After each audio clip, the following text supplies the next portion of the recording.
Qui sur la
Te louons, nous t'adorons ce matin.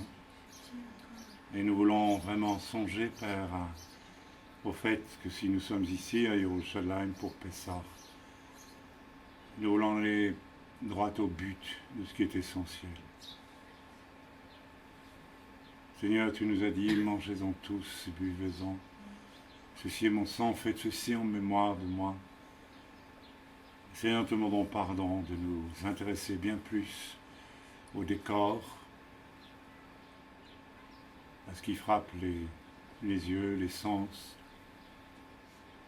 qu'à cette croix scandaleuse où tu nous invites à monter afin que les œuvres de notre chair y soient crucifiées, Père.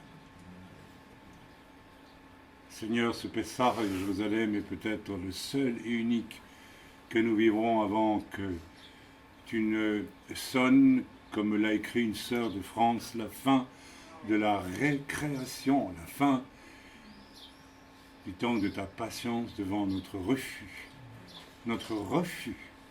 obstiné dans certains cas, de monter sur la croix avec toi. Dans ce désir que nous avons d'organiser nos vies selon nos priorités égoïstes, tout en nous disant membres de ton Église.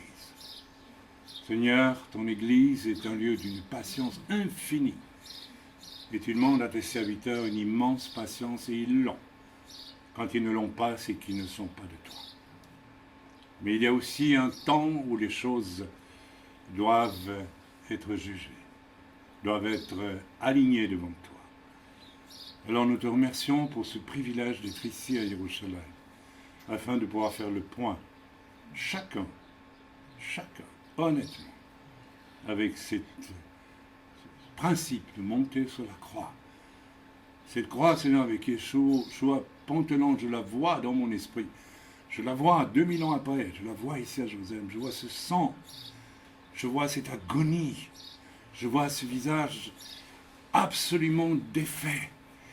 Je vois ces crachats, je vois ces coups de poing, je vois, Seigneur, cette couronne infâme d'épines plantée sur ta tête. Je vois tes cheveux qui collent de sueur. Je vois ce corps qui halète parce qu'il porte tout ce que notre chair, Seigneur, a produit et produit encore quelquefois. Seigneur, tu nous invites à réfléchir ce matin, à considérer nos voies de façon simple, directe, réelle. Le thème de notre semaine de Pessah était de devenir des hommes et des femmes, bien sûr, c'est-à-dire devenir réel, vrai. Te bénissons ce matin, Père. Nous pouvons le louer. Oh, s'il vous plaît, pas avec des mots qui ne veulent rien dire. Que loue le Seigneur ce matin ceux qui montent sur la croix et qui du fond de leur cœur peuvent dire humblement au Seigneur, laisse-moi encore sur la croix quand c'est nécessaire avec toi. Que ceux-là puissent faire leur louange à Dieu ce matin. Avec un cœur simple, un cœur vrai, en dehors de toute forfanterie, de tout discours convenu. Nous te louons, Père. Nous te louons pour ton Fils Yeshua. ici à Yerushalayim. Nous sommes indignes de toi. Mais tu nous as agréés et tu nous demandes cette chose à tous. Donnez-moi vos vies maintenant.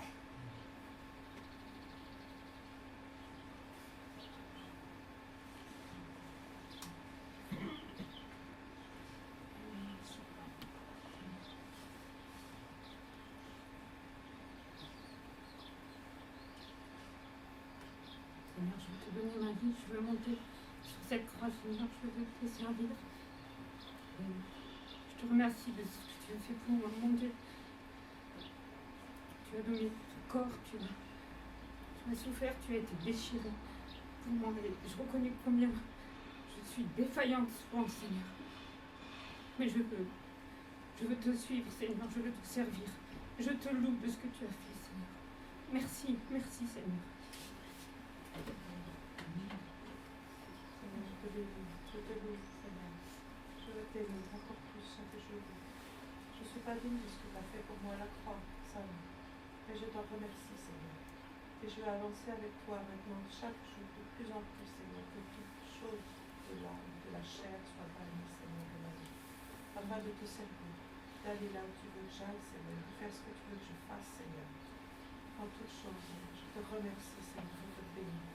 Tu es tellement merveilleux, je te remercie pour cette possibilité que tu nous donnes encore aujourd'hui, Seigneur, d'avancer avec toi. Je te remercie et nous supplions te bénir, Seigneur.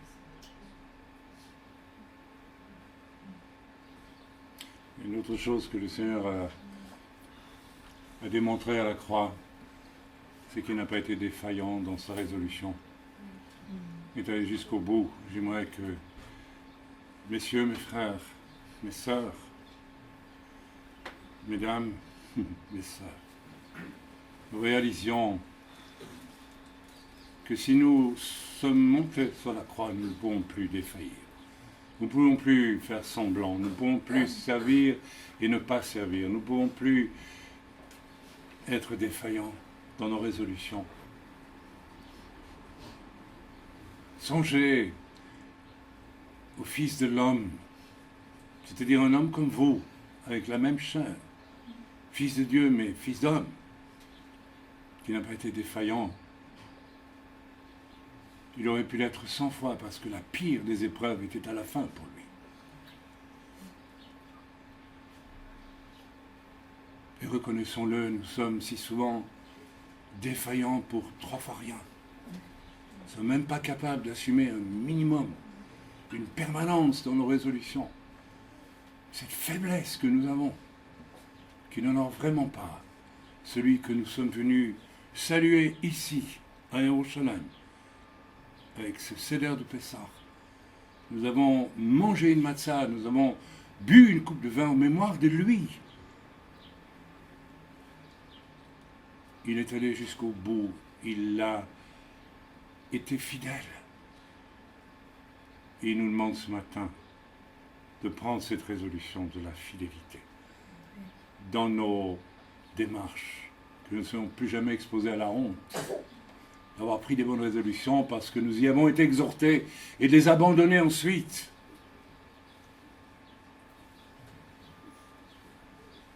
C'est terrible.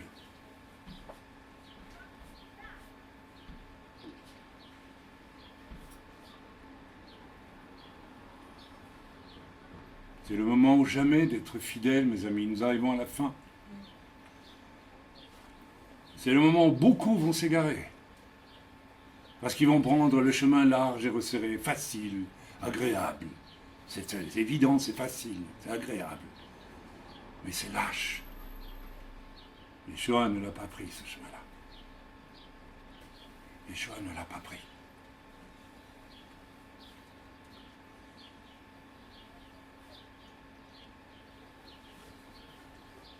Ce qui va s'abattre sur le monde, si vous vivez sur le chemin large et facile, ami européen, vous ne pourrez pas le vivre, vous ne pourrez pas l'assumer.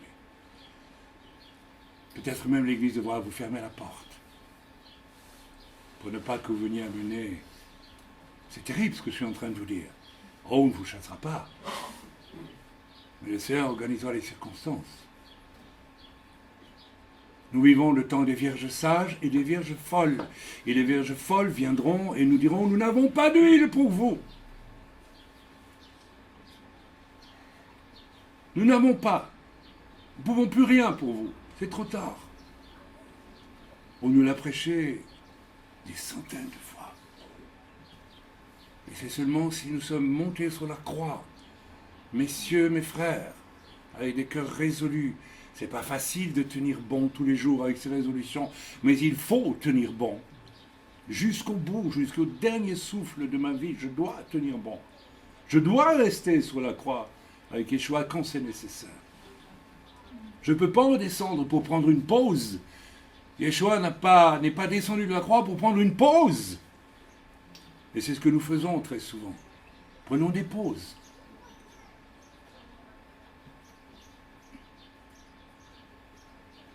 Amen. Amen. On va aller dans la parole de Dieu. On va rester dans cette interpellation grave, sérieuse, utile, nécessaire. Peut-être la dernière avant longtemps. Nous ne savons pas ce que le Seigneur nous réserve. Le message que j'ai aujourd'hui et c'est quand même pas anodin, entièrement confirmé par le Chumash. Voilà combien de temps, on va faire presque un an qu'on dit, on va prier, je parle de ceux qui prêchent, et on va construire un message, et puis on va aller voir dans le Chumash, si dans la lecture, la paracha de la semaine, on trouve la confirmation. Et ça fait un an, 2 ans, 2 ans, qu'à chaque fois, le Seigneur confirme dans la Torah, n'est-ce pas, le message inspiré par le roi HaKodesh, le Saint-Esprit le matin. Ça veut dire quoi? Ça veut dire que on est doublement assuré que tout ce qui a été prêché imparfaitement, nous sommes que des hommes, était bien conduit par qui? Par l'Église dans son programme? Non, par l'Esprit de Dieu. Donc, il y a eu tant d'interpellations, je ne sais pas ce que nous en avons fait, c'est à nous de savoir. Mais voilà.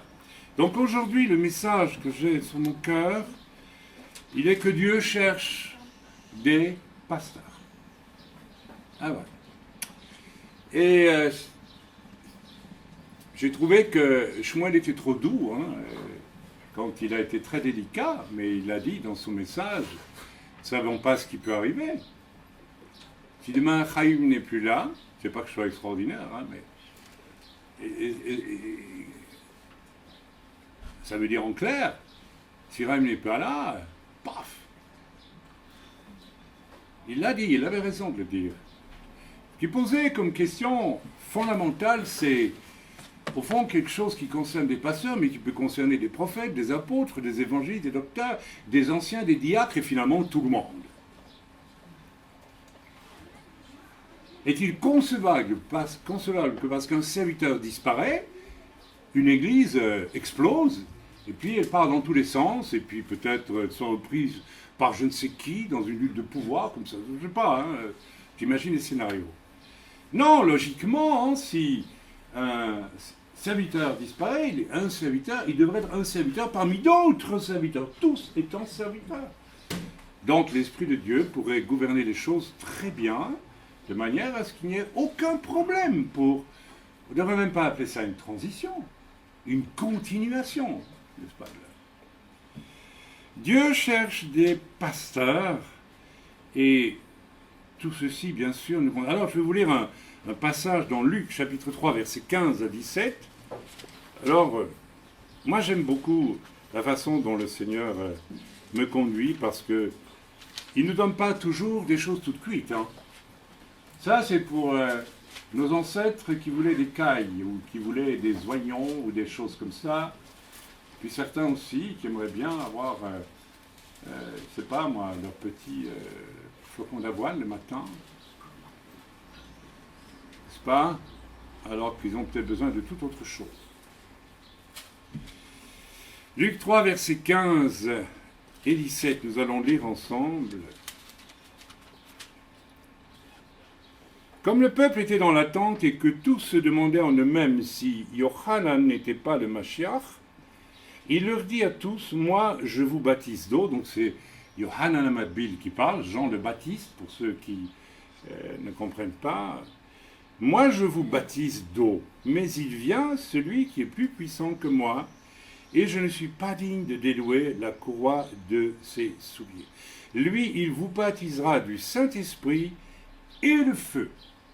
Et ce matin, en relisant ça, ou bien plutôt hier, j'ai réalisé que peut-être, il faudrait que je creuse la question, parce qu'il va être question des qualités d'un vrai pasteur. Je vais vous les dire tout de suite, c'est une vie sacrifiée. Une vie sacrifiée. Mais vous élargissez tout de suite le spectre. Je veux dire, c'est pour tout le monde. Une vraie vie de chrétien, c'est une vie sacrifiée. Ta vie ne t'appartient plus. Si tu n'es pas d'accord avec ça, tu ne fais pas partie de l'Église. Tu es un mercenaire, mais tu n'es pas un véritable enfant de Dieu. Une vie sacrifiée. C'est tout. Le modèle a sacrifié sa vie. Ma vie doit être sacrifiée. Et ça coûte. Ça coûte. D'être immobilisé sur une croix, c'est l'image de ma vie. En réalité, parfois j'ai eu difficile même à l'accepter, parce que ce n'est pas toujours facile, je le reconnais. Mais fondamentalement, je ne suis jamais descendu de ma croix pour prendre une pause. Ma femme non plus. On a le droit de le dire parce que c'est vrai. Une vie sacrifiée, c'est être cloué et empêché d'aller où on veut aller, comme on veut aller, pour satisfaire ce qu'on veut de soi. Et plusieurs qui sont ici le savent. Le travail pastoral que j'ai dû effectuer, que le Seigneur a effectué à travers moi dans vos vies, c'est ça, vous le savez très bien. Eh oui.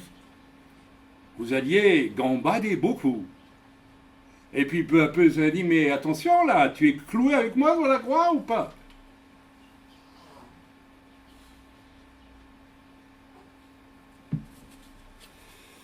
Alors, je suis parti de... Ce qui m'a frappé, c'est que Yohanan Amadbil dit « Je ne suis pas digne de dénouer la courroie de ses chaussures. » Ah, ça m'a dit « Voilà, ça c'est ton message. » Je dis « Bon, qu'est-ce que je fais avec ça ?» J'aurais pu faire tout de suite un message sur l'humilité, hein, bien sûr, parce qu'on pense tout de suite faire. Puis évidemment, le Seigneur est merveilleux, parce que si nous sommes crucifiés avec Christ, néanmoins, on voyage beaucoup avec lui. C'est ça qui est incroyable. La croix, mes amis, où Dieu vous crucifiez, c'est la porte d'entrée pour le royaume des cieux. Vous n'avez pas encore compris. Vous n'avez pas encore compris. Vous voulez faire des grands voyages avec l'Esprit de Dieu. Vous voulez vivre des choses vraiment superbes. Ils vont rester sur la croix, mes amis. Mais si vous prenez des pauses sans arrêt, le Seigneur dit, celui-là, t'arrêtes, tu lui confies rien, non, il n'est pas dit. Mes amis, le royaume de l'esprit et le royaume de la chair ne peuvent absolument pas fonctionner ensemble. Ils sont antagonistes, complètement ennemis. Alors, il faut faire un choix. Alors, je dis, Seigneur, bon, d'accord, j'accepte. Et qu'est-ce que tu me demandes Et tout de suite, j'ai compris qu'il ne se sentait pas digne de dénouer la courroie des sandales de Yeshua. Mais pourquoi ? Parce que quand on dénouait les sandales de quelqu'un au Moyen-Orient, c'était pour lui laver les pieds. J'aimerais m'arrêter 2 secondes sur le fait que, ici à Pessah, Yeshua a lavé les pieds de ses disciples. Quelle est la signification de ce lavement des pieds ? Pourquoi est-ce qu'on lavait les pieds ? Pourquoi est-ce qu'en Suisse, quand on entre quelque part, on enlève ses chaussures ? C'est un peu le même esprit. Eh bien, tout simplement parce que Yeshua l'avait, et je ne sais pas s'ils ont compris, il a lavé les pieds de ses disciples afin qu'ils ne souillent pas avec des pieds, vous savez, les pieds au Moyen-Orient avec des sandales, il y a de la poussière, il y a de la transpiration. La transpiration et la poussière, ça donne des choses pas très jolies toujours, hein, dans les pieds. On sait, hein. Ben oui, c'est comme ça.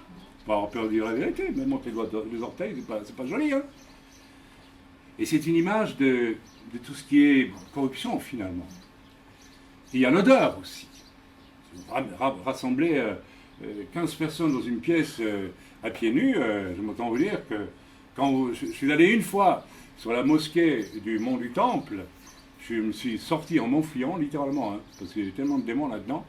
Mais ce qui m'a frappé, c'est l'odeur des pieds. C'est abominable. Vous savez, il y a des tapis partout, et puis ils sont des milliers, ça sent le pied. C'est horrible. Je suis sorti de là, je dis, mais c'est odieux. Je ne sais pas s'ils lavent les pieds avant d'entrer. Mais l'idée fondamentale, c'était qu'ils allaient souiller la chambre haute où Yeshua, n'est-ce pas, voulait, n'est-ce pas, faire quelque chose de très spécial. Rendez-vous compte. C'était donc un lieu saint. Mais bien au-delà de ce lavement pratique, il y avait aussi le fait qu'il devait être trouvé digne de participer à ce qui allait être dit et fait là. C'est absolument époustouflant de voir combien, parfois, les paroles ou les comportements que nous avons, c'est parce que nous ne nous rendons pas toujours compte, sont indignes, même si ça a l'air innocent, indignes de la solennité, de ce qui se vit, de ce qui se prêche parfois. Je me rappelle être sorti un jour d'une église en France. Je crois que de ma vie, je n'ai fait un bond en arrière aussi grand que celui-là, ce jour-là. Ce sont des jeunes qui sont sortis de l'église, 3 jeunes, et ils sont venus vers moi, des gamins, et ils m'ont tapé sur l'épaule, et c'était à peu près la réponse. Dis donc, mec, c'était super ton message. Mec, j'ai entendu que l'esprit de Dieu en moi était tellement blessé. Moi, je n'étais pas blessé, moi. C'est pas moi je n'étais pas blessé. Vous savez, quand votre vie est sur l'autel, vous n'êtes pas blessé. Mais l'esprit est terriblement blessé. J'ai fait un bond en arrière, j'aurais dû les gifler. Je dis, mais vous vous rendez compte de ce que vous faites? Vous vous rendez compte de votre espèce de grossièreté avec la parole de Dieu qui vient d'être prêchée? Vous avez vu des miracles, vous avez vu des gens en larmes, vous avez vu l'Esprit de Dieu travailler les cœurs, et c'est tout ce que... Dis donc, mec, super ton message. Vous allez dire c'est 3 fois rien. C'est terrifiant, c'est grave. J'aimerais qu'on prenne conscience que tout ce qui vient de la croix implique quand même un immense respect et une espèce quand même de sérieux, qui n'empêche pas qu'on peut être heureux et joyeux. Vous comprenez ce que je veux dire? Ok, ça m'a fait penser à quelque chose d'étonnant. Alors on lavait, bien sûr, les pieds des gens lorsqu'on entrait dans une maison en Israël. D'ailleurs, n'est-ce pas, Yeshua dira à un pharisien, il y a une femme qui, pour racheter, essayez de comprendre cela, le message de la femme qui vient, n'est-ce pas, mettre du parfum sur Jésus et qui nettoie ses pieds avec ses cheveux, s'il vous plaît, pour une femme.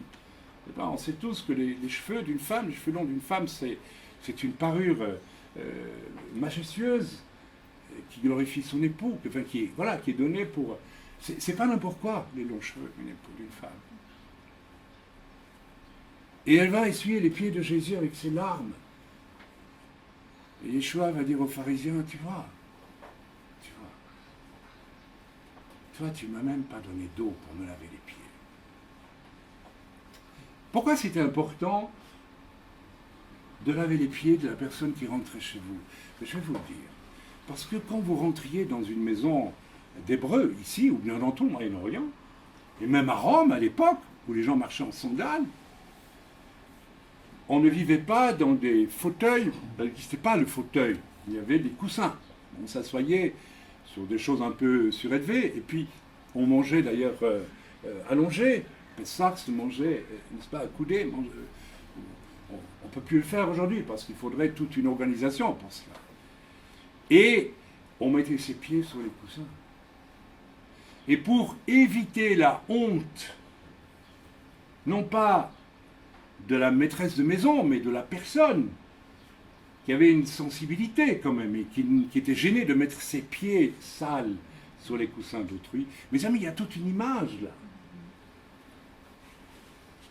Combien de chrétiens, de personnes rentrent dans les églises et ne ressentent aucune honte d'amener leurs souillures. Ah, je suis en train de prêcher quelque chose de terrible, mais d'absolument nécessaire. Aujourd'hui, l'église, c'est, je ne sais pas moi, c'est une espèce de fourre-tout où on peut tout faire, on peut tout amener. Et puis le pasteur va ranger les bidons. C'est à peu près ça. C'est comme Emmaüs, on y va, on trouve ce qu'on veut, puis on repart, on est content. Mais mes amis, l'église, c'est un lieu de sainteté.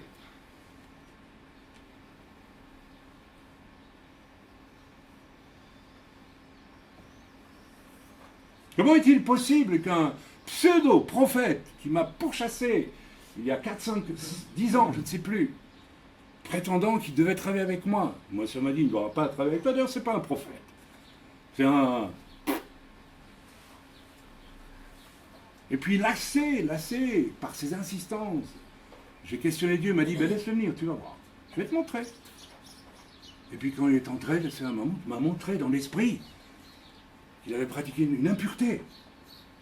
Juste avant de venir. Et il est venu. Et il a fait son speech. Il a fait son message. Et il a fait des grimaces prétendant prophétiser sur l'un et l'autre. Pas de honte.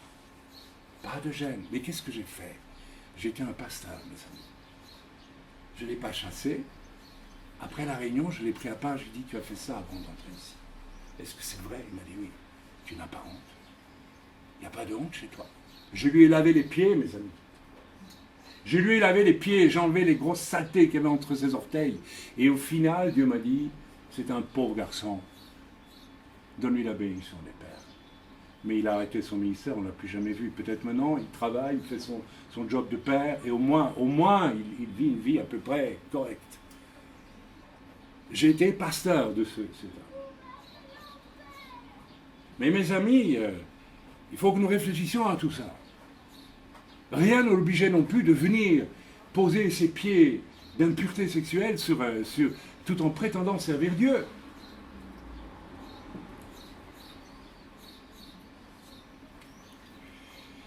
Combien de fois avec mon épouse, je vais vous le dire, nous avons reçu pour vivre les 2 piliers, les fameux 2 piliers de la sanctification, je ne sais pas combien de personnes en plus de 35 ans.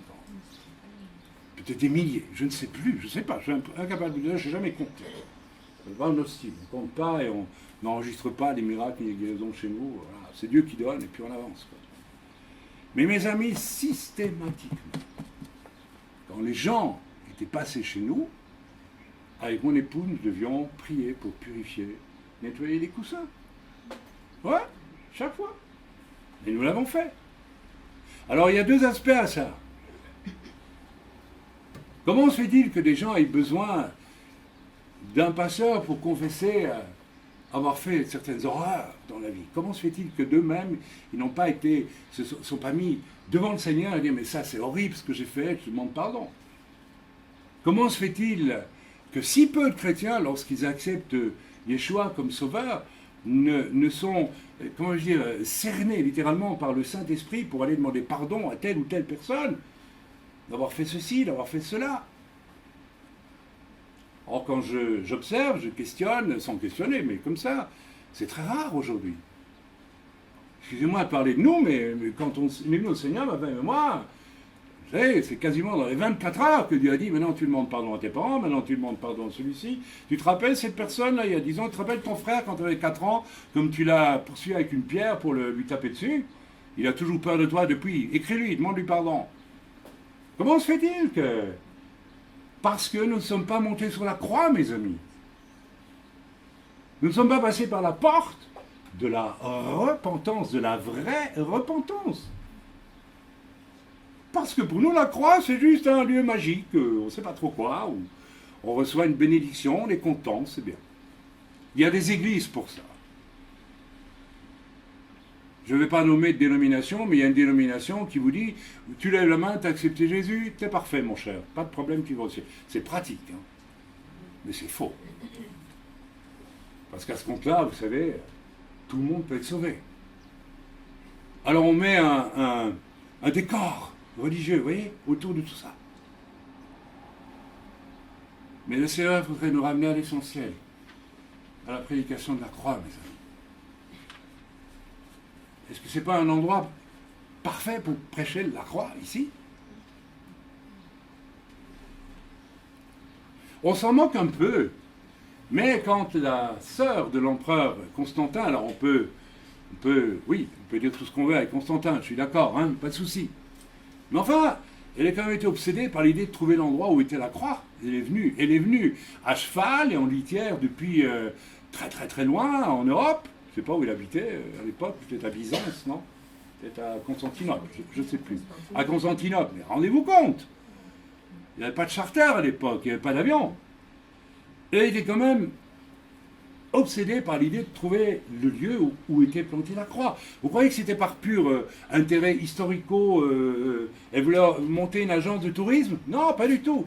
La croix avait une signification pour ces gens-là. Il y avait une signification. Amen. On continue le message. Donc, nous recevons les gens, n'est-ce pas, lorsque nous appliquons les 2 piliers, n'est-ce pas, nous les recevons pour les soulager. Et ça, c'est typiquement pastoral. Et nous devons subir l'embarras de ce qui les est heureux. Et chaque fois, quand on a oublié, on négligé, parce que parfois on était tellement heureux de voir ce qui se passait dans la vie des gens, qu'on priait pour eux, et puis les gens partaient, et puis on était maussade, ou bien on avait une espèce de tension entre nous. Ah, on a oublié de prier. Nous avons dû prier chaque fois pour nettoyer, n'est-ce pas, des centaines de fois. D'ailleurs, en parenthèse, ça veut dire aussi que dans l'état dans lequel tu te trouves, tu amènes dans l'Église aussi certaines choses.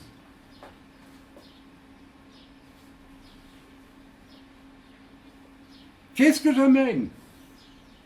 Christ crucifié, ma nature crucifiée, ou ma nature charnelle? Rebelle, égoïste, centré sur moi.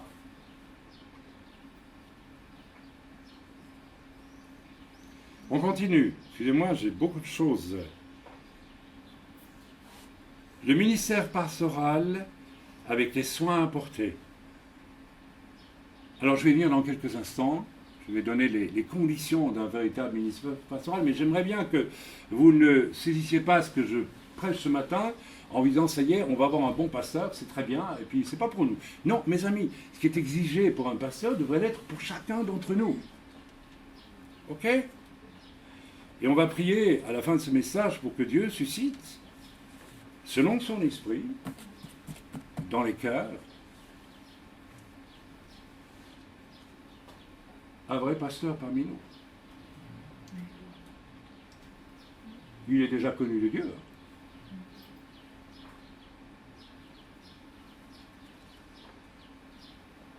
Je n'ai pas besoin de donner de détails pratiques.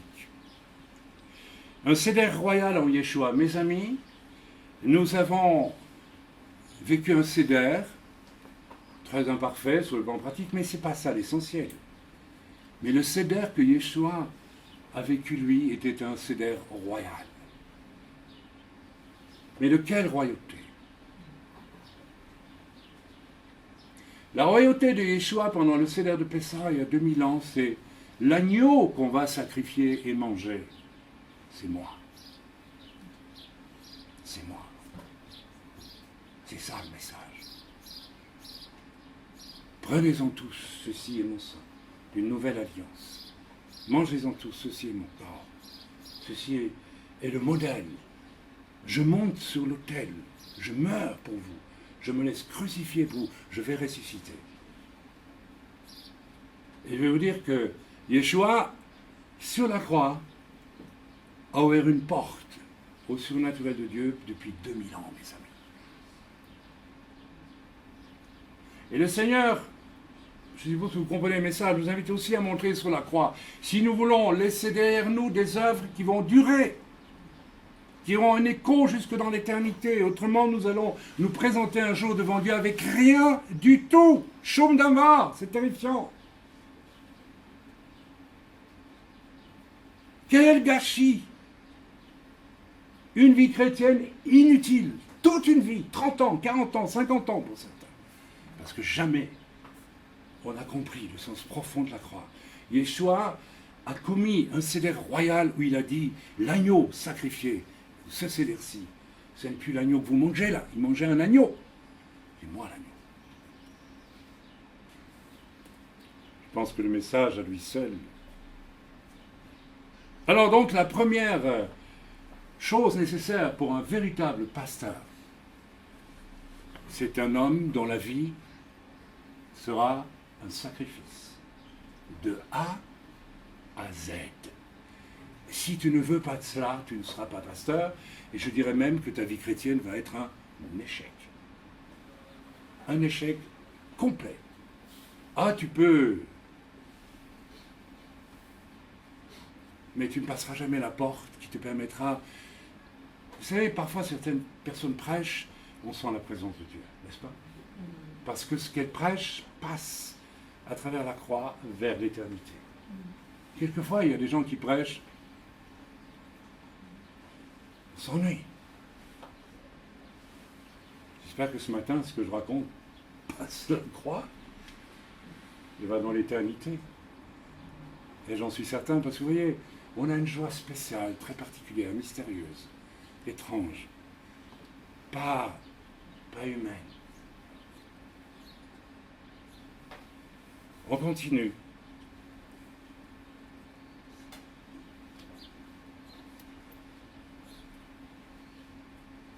J'aimerais vous dire aussi une chose, c'est que, pastoralement parlant, ou bien, tout ce que vos vies peuvent accomplir et qui vont passer à travers la croix dans l'éternité, tout cela a déjà été accompli par qui? Par Yeshua lui-même. Alors on pourrait se dire, mais alors ça sert à quoi? Mais justement là que se pose la vraie question. C'est que si nous ne sommes pas identifiés à Yeshua lui-même, dans le fait de monter sur la croix, nous ne pouvons pas passer de l'autre côté un jour et vivre éternellement avec lui. Vous ne pourrez pas, mes amis. Et nous sommes arrivés à un temps, nous le savons, Vierge sage, Vierge folle. Et je vous dis, je vous l'annonce, j'insiste, viendra un moment où je sais, nous ne pourrons plus aider certains à faire le pas qu'ils auraient dû faire de longtemps. Nous ne pourrons plus. Mes amis, attention, c'est solennel ce que je vous dis. J'aimerais que vous réfléchissiez à ça. Il est temps il est temps de faire ce qu'il faut faire. Tout a été pastoralement accompli par Yeshua à la croix. Si vous voulez, on peut élargir pastoralement à chacune de nos vies, là où nous devons aider les autres. Au fond, le pasteur, c'est un soigneur, c'est un soignant. Et on ne va pas parler des autres ministères, mais ce que je dis du pasteur s'applique à tous les ministères, bien sûr. Un prophète qui court les églises pour vivre pour lui-même son ministère de prophète n'est pas un vrai prophète. C'est un prophète qui n'est pas monté sur la croix. Un vrai prophète qui est monté sur la croix, il va venir dire des choses que personne ne va entendre, mais que Dieu lui demande de dire. Il y en a combien comme ça aujourd'hui? Ça avoisine le zéro. Oui, les prophètes, je vous raconte tout ce qu'ils avaient envie d'entendre, ça, vous en avez à la pelle.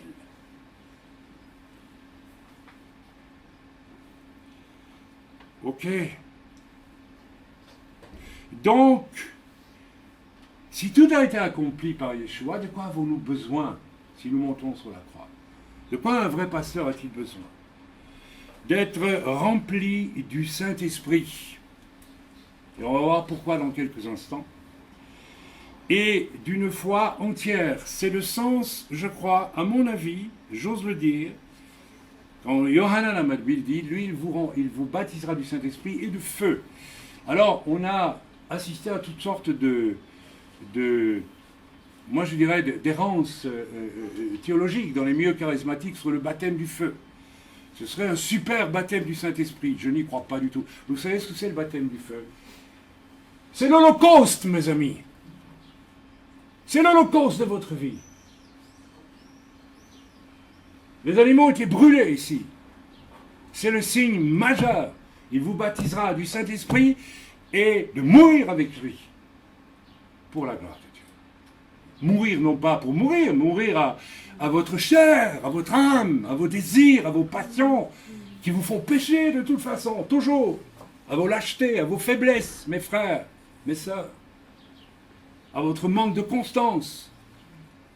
Voilà le feu, voilà ce qui doit brûler. Tout ça doit disparaître. Tout, ta vieille nature doit disparaître entièrement. Elle doit être consumée. Beaucoup de chrétiens aujourd'hui veulent être baptisés du Saint-Esprit et le sont de moins en moins. Vous savez pourquoi? Parce qu'ils ne veulent pas du baptême de feu. Ce vrai... Alors, pas le baptême de feu des rigolos, là. Hein. Je le dis tout haut, hein. Bande de rigolos avec votre super Saint-Esprit. C'est de la blague.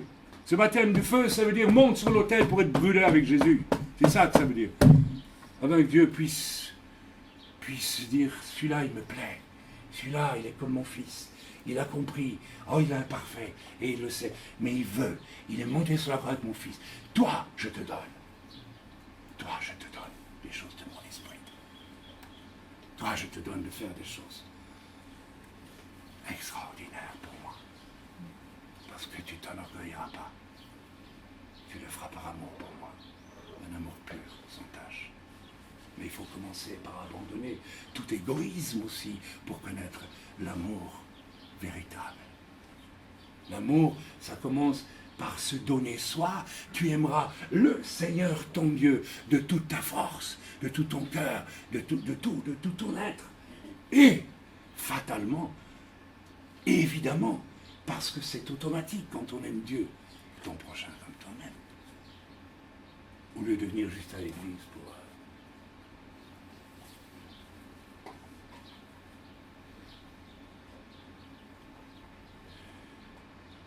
Jean-Baptiste ne touche même pas à la courroie des pieds d'Yeshua parce que pour Jean-Baptiste, les pieds d'Yeshua étaient propres.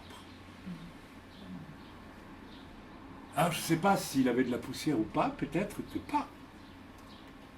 Vous savez, vous prenez 2 personnes le matin, 2 enfants, vous les habillez propres, à la fin de la journée, vous en avez un qui est toujours tout propre, vous en avez un autre qui est absolument... Il y a des grands mystères dans la façon d'être, la façon de marcher, la façon de se mouvoir. Ils font qu'on sent vraiment la transpiration, pas du tout. Je n'ai rien contre les gens qui... Moi-même, j'ai de la transpiration. Vous comprenez ce que je veux dire? C'est la terre que les pieds de Yeshua foulaient, qui était sanctifiée. Est-ce que la terre que nous foulons est sanctifiée, mes amis? Est-ce que là où nous passons, les choses changent derrière nous? Un vrai pasteur, il doit pouvoir présenter les âmes qui ont été transformées par sa fidélité. Et c'est Dieu qui agit, mais Dieu veut utiliser des hommes. Voilà, ça c'est la réponse à la question que je posais tantôt. Puisque Dieu a tout accompli à la croix, pourquoi? Pourquoi faut-il que... Bien parce que si Dieu faisait tout dans nos vies parfaitement à l'instant, nous serions des robots. Il n'aurait pas de preuve de notre amour. On nous l'a dit 100 000 fois. Donc, si nous lisons au verset 17, nous revenons dans ce que nous lisions, il a son vent à la main, il nettoiera son air, et il ramassera le blé dans son grenier, mais il brûlera la paille dans un feu qui ne s'éteint point. Alors mes amis, ça c'est clair. C'est très clair. Et ça veut dire aussi que Yeshua, parce qu'il monte à la croix, qu'il sacrifie sa vie entière, reçoit une autorité absolue. L'autorité spirituelle. Combien sont rares les chrétiens qui ont une autorité spirituelle? Attention, je ne dis pas une autorité humaine, charnelle, autorité spirituelle. Si tu passes à travers la croix en y montant, tu recevras, sans même le rechercher, une autorité spirituelle. Tu auras un manteau d'autorité. Je ne veux pas m'étaler sur ma propre vie, mais j'ai eu le triste bonheur, ou le bonheur triste, je ne sais pas, de naître dans une famille de gens très intelligents, j'étais moins un artiste, donc j'étais considéré comme quelqu'un de stupide. Bien que je ne crois pas que je l'étais. Et j'ai donc grandi avec toutes sortes de troubles psychologiques quant à m'affirmer ou pas m'affirmer, ouais, toutes ces choses. Mais depuis que je suis monté sur la croix, mes amis, ce n'est plus un problème du tout. Je sais qui je suis. Je suis un fils de Dieu et je n'ai même pas à aller voir, tant pis pour mon frère qui est psychiatre, ni un psychiatre, ni un psychologue. Ça a été redressé sans problème.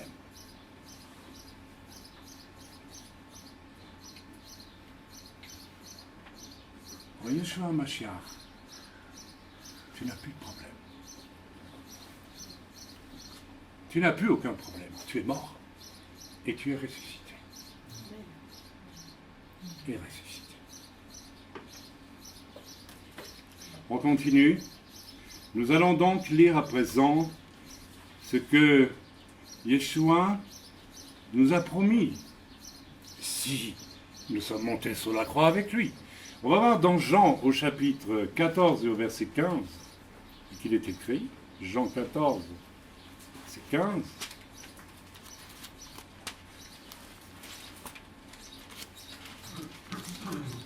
Tout ce que je prêche ce matin, c'est du basique.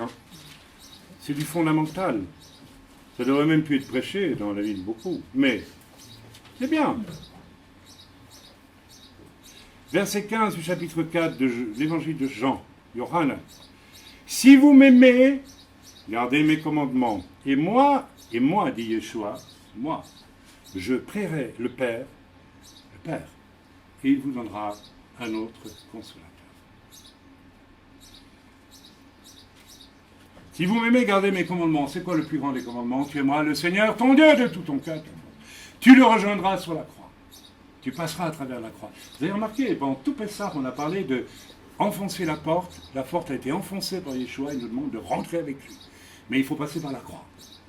On ne peut pas passer à côté de la croix. Il faut passer par la croix. Il faut mourir avec lui. Il vous donnera un autre consolateur, afin qu'il demeure éternellement avec vous. Alors, le consolateur, évidemment, tout le monde aime bien ce mot-là. Oui, c'est chouette, on va pouvoir s'asseoir, il va nous consoler. Il va nous ouvrir l'armoire avec les pots de confiture. Confiture de fraises, confiture de mirabelle, petite sucrerie, petite gna, toutes ces choses. Oui. On va aller au culte, on va recevoir une bénédiction. Ouais. Et tout ce que tu cherches quand tu vas au culte, tu n'as encore rien compris, toi. J'étais depuis 6 mois après ma conversion, ou plutôt 1 an, dans une assemblée, et un jour j'en ai eu marre du culte. Vous savez pourquoi? Parce que, en une fois, j'ai vu des gens qui étaient là depuis 10 ans, 20 ans, certains. Et puis, quelque chose m'a fait prendre, tu sais, un petit recul comme ça. Et le Seigneur m'a dit, tu sais, quand tu sors de l'église, tu tournes à gauche, tu marches 20 mètres, il y a un bistrot où toute la jeunesse dorée de la ville vient acheter de la drogue, etc., etc. Personne dans cette église n'a jamais pensé à aller les trouver. Est-ce que tu trouves ça normal? Je dis, ben non, c'est pas normal. Ça va, nous ça fait des mois et des mois qu'on reçoit du biberon, là. On a reçu beaucoup. Celui qui était monté sur la croix ici à Yerushalayim, il m'a dit, va les trouver. Ah, t'as reçu assez. T'as ce qu'il faut. Beaucoup de croyants, vous qui prenez des notes tout le temps là, c'est bien, hein? Mais ça vient d'une habitude qu'on vous a dit, je ne sais pas où. Vous passez toute votre vie à prendre des notes. Et après, vous faites quoi? Je ne dis pas que c'est mal, hein? Mais vous comprenez ce que j'essaie de vous faire comprendre. Moi, je n'ai jamais pris de notes. Je n'ai aucune note. J'ai écouté prêcher des gens que j'ai jamais pris une note. Parce que j'étais tellement... c'est Dieu qui est là. Il me parle là. J'ai pas le temps de descendre de la croix, de prendre de mes petites notes. Ah oui, comme ça, je ferai ça. Je vais être très spirituel. Hein. La semaine prochaine, je relirai... Mais non, cher ami.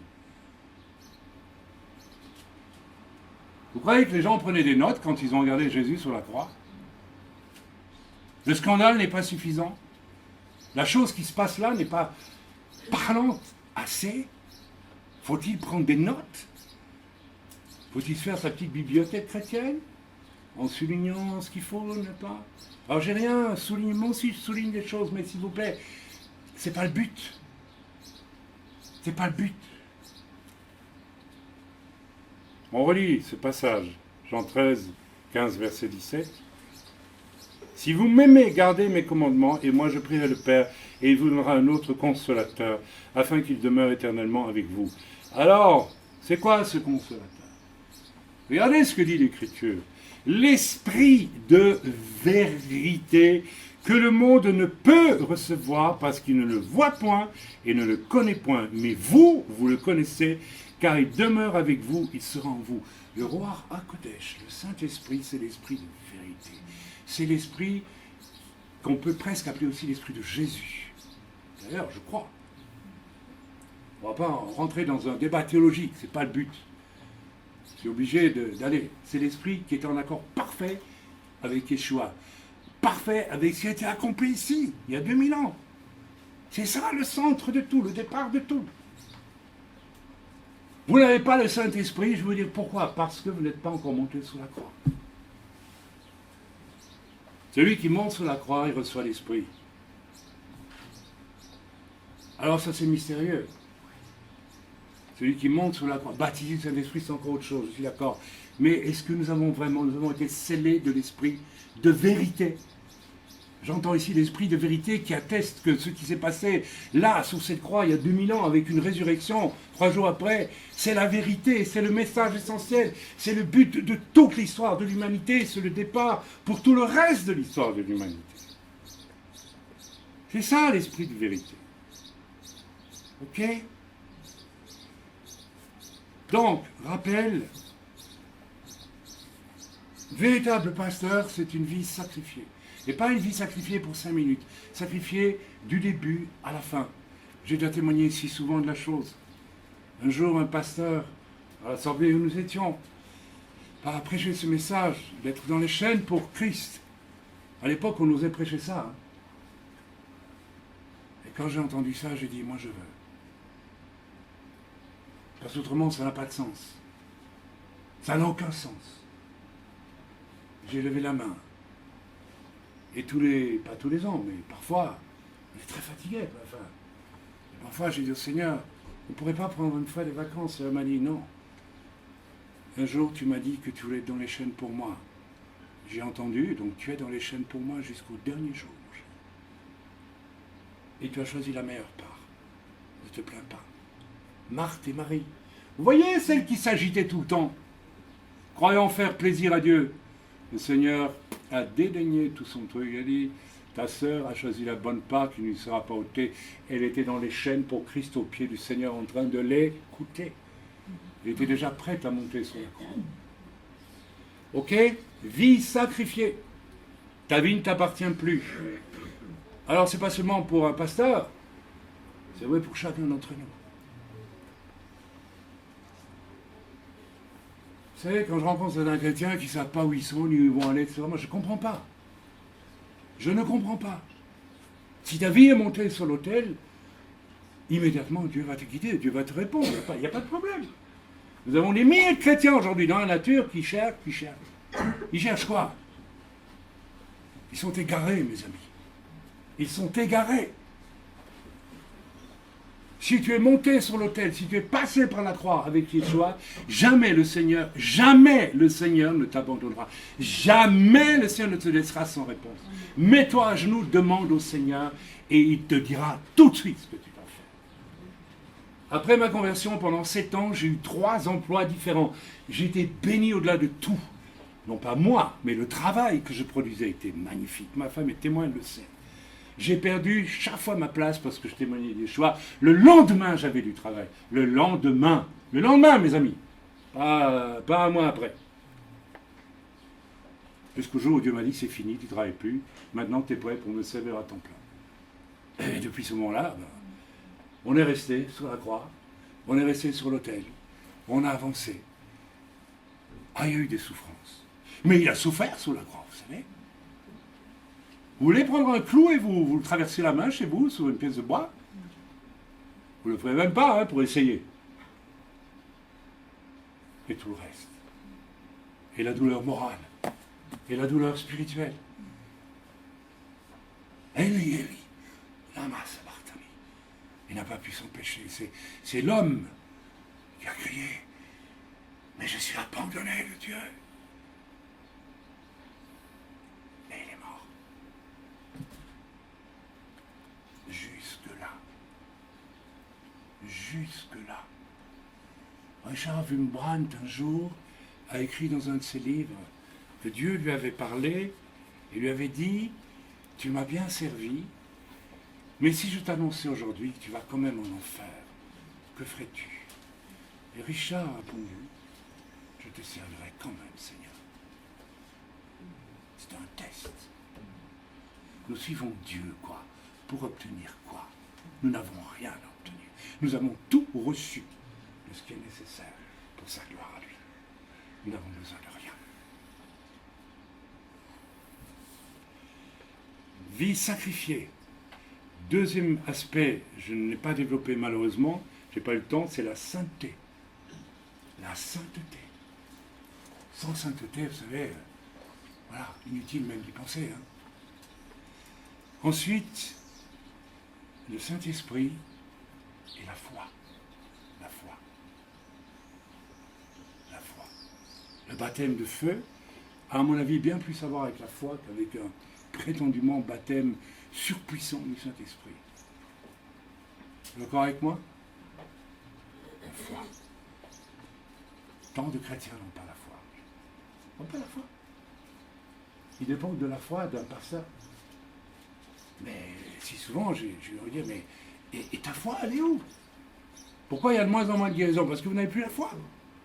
Et vous n'avez plus la foi parce que vous n'êtes pas monté sur l'autel. Parce que vous n'avez pas vraiment accepté de mourir sur la croix avec lui. Vous n'avez pas la foi non plus. Pourquoi auriez-vous la foi? Pourquoi faire? Ça ne sert à rien d'avoir la foi si on n'est pas monté sur l'autel et identifié à Jésus lui-même. Ça ne sert à rien. C'est inutile. Ce serait la foi pour faire du théâtre. Comme certains font du théâtre. Il y en a qui ont une fausse foi et qui font du théâtre, du spectacle. C'en est plein aujourd'hui. On ne va pas citer de nom, hein, mais... Puis on se rend compte qu'ils font du Kundalini déguisé en christianisme ou je ne sais tout quoi. Chapa! Allez, vas-y, tombe. Mais tombe. Dépêche-toi de tomber. Ah, tu ne tombes pas, comment ça se fait? Zut, j'ai pas d'onction. Heureusement qu'il ne tombe pas. Vous avez Jésus qui fait ça, vous? Vous avez vu Jésus qui fait ça? Il est venu mourir sur une croix, Jésus. Alors on va lire maintenant dans Luc, chapitre 7, verset 1 à 10, magnifique passage, superbe passage. Alors là, c'est troublant quand même. C'est troublant quand même. Ce qui va s'agir d'un officier romain qui a une foi formidable. Donc cet homme, parce que quand vous lisez bien entre les lignes, vous vous rendez compte que ce Romain-là, ce soldat, il avait tout compris du message de Jésus, même avant que Jésus monte sur la croix. C'était impossible autrement. Je vous dis, il avait compris, sans le comprendre, sans le visualiser, mais il avait compris que ce Yeshua, ce n'était pas un prophète ordinaire. Lui, le Romain, qui adorait ces dieux-là, peut-être qu'ils n'adoraient pas, il avait compris. Ça doit nous interpeller, ça. Avant que Jésus ne meure sur la croix, il avait compris le sens profond de la mort de Jésus. Qui était Jésus? Ce qu'il allait apporter à l'humanité. Ces paroles le trahissent. C'est clair. Chapitre 7, lisons ensemble. Versets 1 à 10.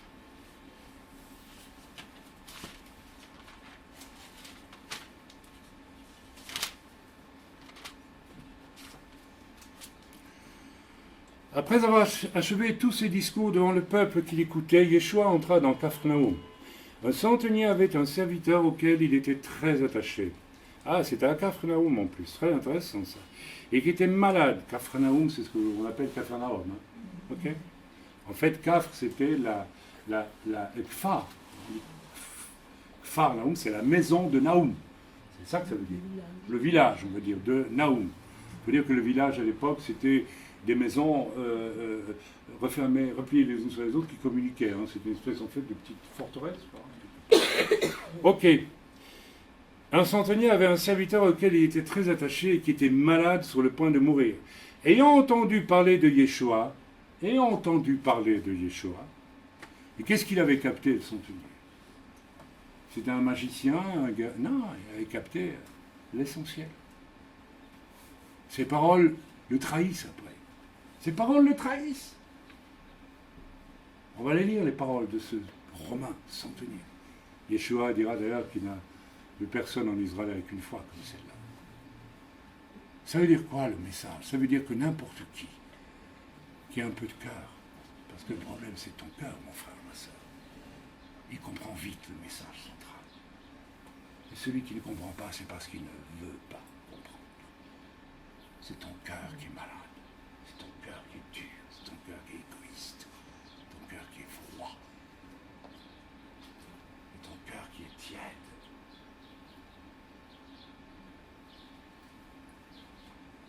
C'est pas Dieu qui est impuissant. Ayant entendu parler de Yeshua, il lui envoya quelques anciens des Juifs pour le prier de venir guérir son serviteur. Et il ne chipote pas. Hein. Parce que vous savez, pour un centurion romain, les Romains étaient les ennemis des Juifs. Comment il a fait pour...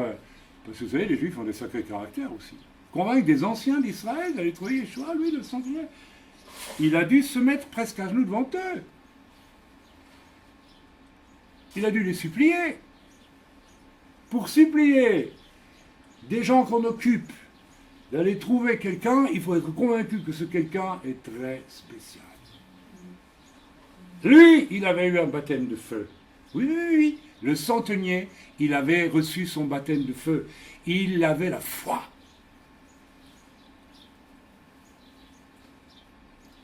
Ils arrivèrent auprès de Yeshua et lui adressèrent d'instantes supplications, disant: il mérite que tu lui accordes cela, car il aime notre nation, et c'est lui qui a bâti notre...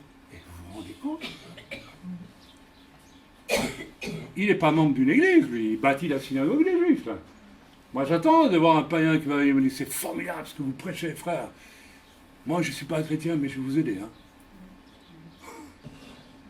Il va se convertir très vite, le gars. Je ne l'ai encore jamais vu. Si, parfois, il y a certains païens qui sont surprenants. Ils ont plus de cœur que la plupart, je dis bien la plupart des chrétiens. Lui, il ne regardait pas assez bien. Hein. Il n'était pas encore converti. Yeshua n'était pas encore mort. Il mettait bien à la disposition du peuple de Dieu. Pas de problème. Yeshua étant allé avec eux, n'était guère éloigné de la maison quand le centenier envoya des amis pour lui dire: Seigneur, Seigneur, ne prends pas tant de peine. Écoutez, c'est extraordinaire. Regardez un peu. Là, nous avons l'antithèse du chrétien qui vient tout le temps demander, demander. Les prières de me donner, s'il te plaît, j'ai besoin de toi, et ceci, et cela. Non, lui, il envoie des... Il dit: non, c'est même pas nécessaire que tu viennes. Pourquoi? Car je ne suis pas digne que tu entres sous mon toit. Car je ne suis pas digne que tu entres sous mon toit. Tes pieds sont purs, maître. J'aurais honte que tu rentres chez moi. Je ne suis pas digne. C'est aussi pour cela que je ne me suis pas cru digne d'aller en personne vers toi. Vous vous rendez compte de cette humilité extraordinaire? Mais dis un mot.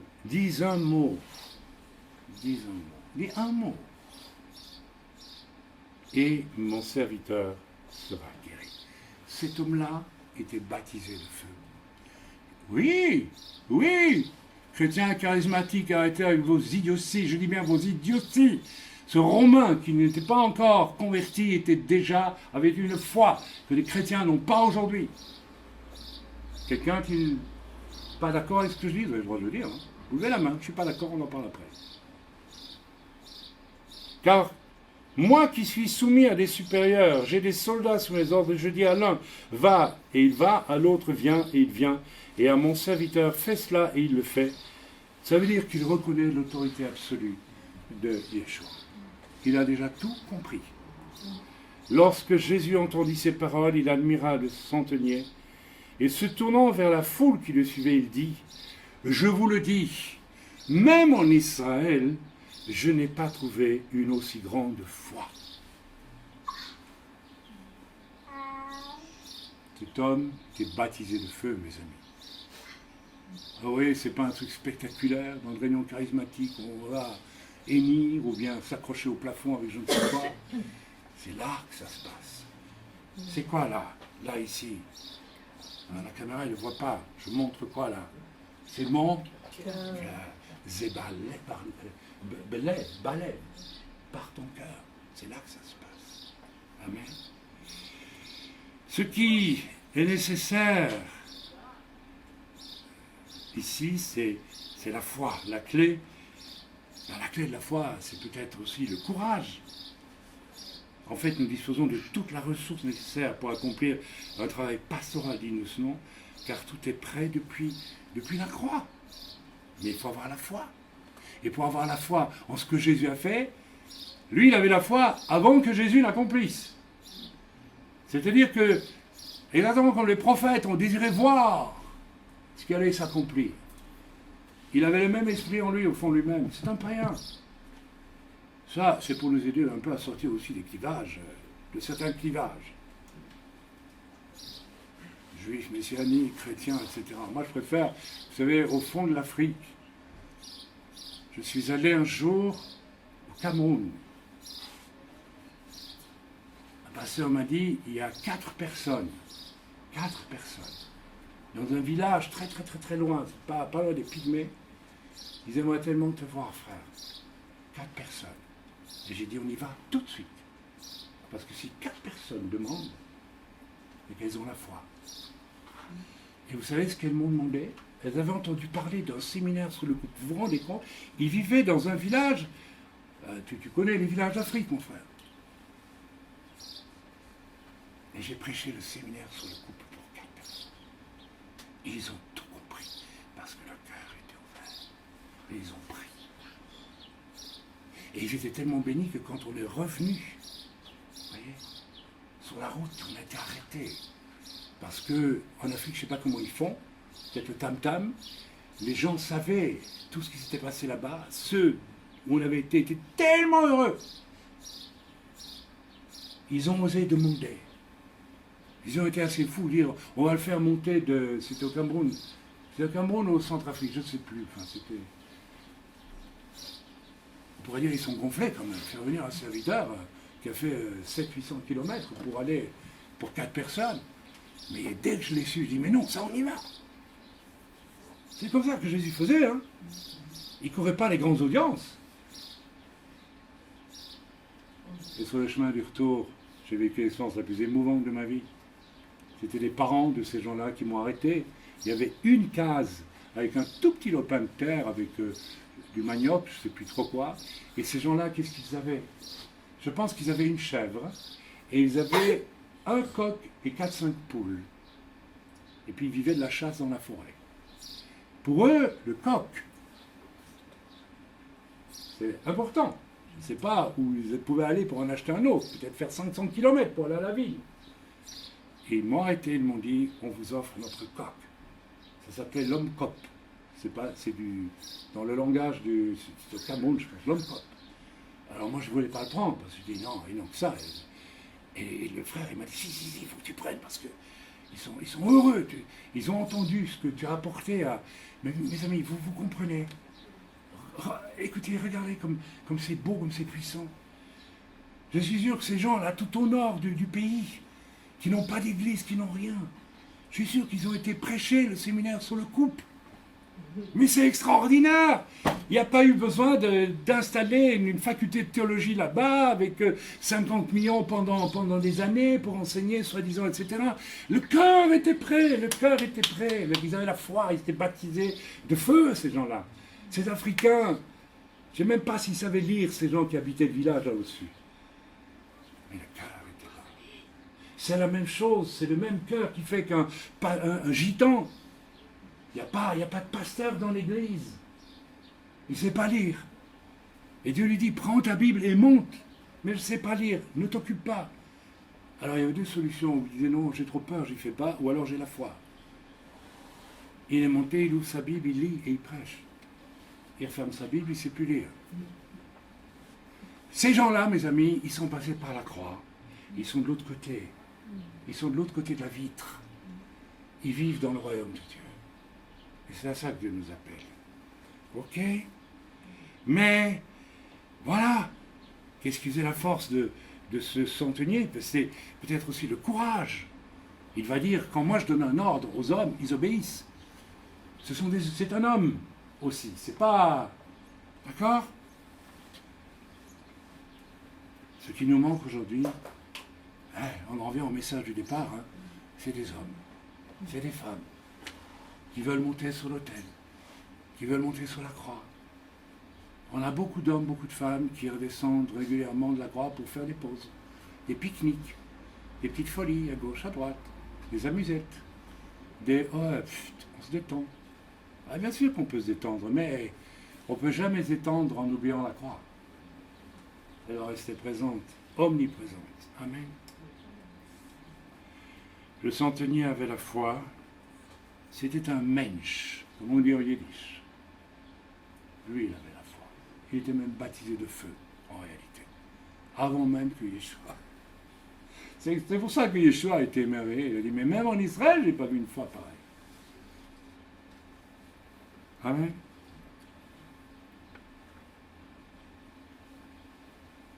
Il dit à Jésus, pas besoin de venir. Une parole de toi. Il va pêcher ça où? Mais il est de l'autre côté du miroir, mes amis, il est de l'autre côté de la fenêtre.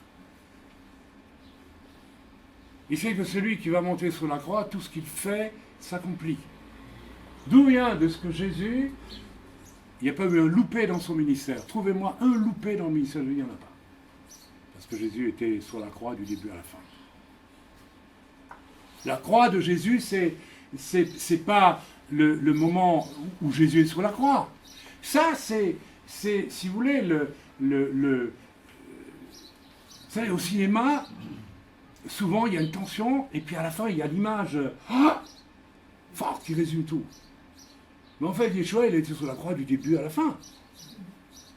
La croix, c'est le message ultime, c'est le message ultime envoyé à toute l'humanité. Voilà qui est Jésus depuis le début, et c'est pour ça qu'il a été puissant et plein d'autorité et tout ce que vous voulez. Eh bien, le Seigneur veut que nous vivions exactement la même chose. Le vrai christianisme, qu'il soit messianique ou non, c'est exactement la même chose. Je ne vais pas me répéter, vous avez écouté, vous avez entendu, vous savez où ça coince dans vos vies, vous le savez très bien. Peut-être que vous avez pris l'habitude depuis longtemps de ne pas le regarder, mais ça c'est votre problème. Alors regardez-y, soyez courageux, soyez honnête. De la même façon que Jésus a dit à son Père, si cette coupe peut s'éloigner, mais toutefois, que ta volonté soit faite. Le Seigneur nous dit à tous la même chose ce matin. Bien sûr, c'est pas facile. Bien sûr qu'il y a des domaines, bref, où tu es égoïste, où tu es faible, où tu es gourmand, où tu es sensuel, où tu as difficile de te concentrer quand tu lis ta Bible, tout ça. Oui, bien sûr. Mais monte sur la croix, mon frère, monte sur la soeur, ma soeur, monte sur la croix. Et reste-y, bien cloué. Et tu ressusciteras avec Dieu. Autrement, tu seras comme il y en a tant, et je suis sûr que beaucoup resteront comme ça. C'est triste, hein, mais c'est comme ça. Puisque la Bible dit qu'il y aura des vierges sages et des vierges folles. Donc il y aura des fous parmi nous, des insensés. Mais c'est votre choix, c'est notre choix. Moi, je me bats en ces jours-ci, mais d'une manière féroce. C'est une lutte terrible. Avec toute mon humanité, j'en ai. Parce que j'en ai une aussi. Pour être certain qu'elle ne prenne pas le dessus dans le moindre détail. Et vous savez, ça va loin quand Dieu travaille.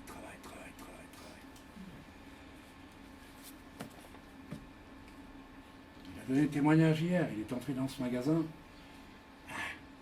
J'achète une kippa ou pas? Finalement, tu en as acheté une quand même. Non, même pas, oui.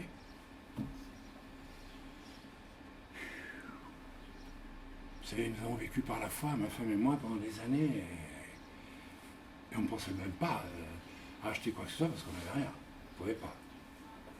Et ça, on avait promis, dans ton grand âge, je pourvoirai. Je sais, si le Seigneur pourvoit, c'est bien, mais c'est dangereux. Ça peut devenir dangereux. Ah oui, oui, oui, oui, ça peut devenir dangereux. Et alors, pour le moment, j'ai décidé, je vais beaucoup. Je n'ai pas envie de me faire avoir non plus. C'est vrai pour vous aussi. Faites le bilan, s'il vous plaît. Qu'est-ce qui compte dans votre vie? Votre salon, votre bagnole, votre confort, je ne sais pas tout quoi, votre réputation. Votre réputation. J'ai rencontré tant de chrétiens qui ont une situation sociale élevée parce qu'ils ont fait des études. Ce sont les plus antiquinants. Celui qui croit être quelque chose. Bien sûr, c'est bien, tu as appris des choses, c'est bien, ok. Et on sent tellement que tu n'es pas monté sur la croix. On sent tellement que tu n'es pas monté sur la croix. J'en ai rencontré tant comme cela. Mes amis, la croix, c'est la plus belle porte pour le bonheur. Le vrai bonheur. Et ça implique un dépouillement. Et il faut l'accepter. Prions les uns pour les autres. Ne nous jugeons pas les uns les autres, mais prions, afin que tous, tout le monde, moi y compris, je n'ai pas fini ma vie. Il y a combien de grands serviteurs de Dieu américains qui sont tombés dans n'importe quoi là. C'est peut-être le moment le plus dangereux, c'est quand vous arrivez, c'est là qu'il faut resserrer tous les boulons, à fond. Ah oui. Ah bien sûr. Non, vous n'avez pas vu aux États-Unis, Kenneth Hagin et tous ces gens-là Puis on les retrouve, tiens, 33e degré de la franc-maçonnerie, s'il vous plaît. Prêchant bien sûr la vie en abondance. Les sous-sous-sous, beaucoup de sous-sous. Hein? Et si tu n'as pas des sous-sous, c'est que tu n'es pas un chrétien béni. Non, mais vous vous rendez compte du scandale. Mais vous vous rendez compte de l'injure faite à celui qui est monté sur une croix sans rien du tout. Bien sûr que Dieu peut pourvoir à nos besoins, c'est très bien. Mais est-ce que mes biens deviennent une idole? Est-ce que c'est ça le but? La plus grande tentation à laquelle nous devons tous faire face, avant qu'il soit trop tard, parce que là bientôt c'est fini, c'est ça. C'est vos biens, mes amis. Amen. J'en ai dit assez, je pense. Hein. J'en ai dit largement assez. J'ai pas été très long ce matin. C'est bien. Il n'est qu'11h moins 20, on va prier. J'ai bien compris c'est un temps de prière. Mais voilà. Donc il y a parmi nous fatalement des personnes qui ont appris à monter sur la croix. Il faut y rester. Je vous connais, hein, la plupart.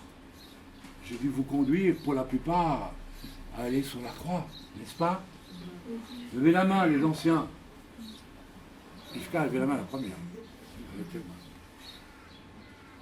Pas toi, Alexia? Et les autres que je connais, hein? Même Shmuel aussi, hein? Hein? Le jour où je l'ai sévèrement repris, ouais. Il est monté sur la croix ce jour-là aussi. Amen. Seigneur, nous te prions pour tout un chacun parmi nous, afin que ceux qui ont compris ce message de monter sur la croix qui coûte à notre chair, qui coûte à toute cette gesticulation que provoque notre convoitise. Seigneur, je te prie pour que, à travers les jours difficiles qui viennent, nous puissions rester sur la croix. Et Seigneur, je te prie pour ceux qui doivent monter sur la croix ce matin, qui n'y sont pas montés. Je te prie vraiment, Père, qu'ils prennent cette décision dans le nom de Yeshua, ton Fils bien-aimé.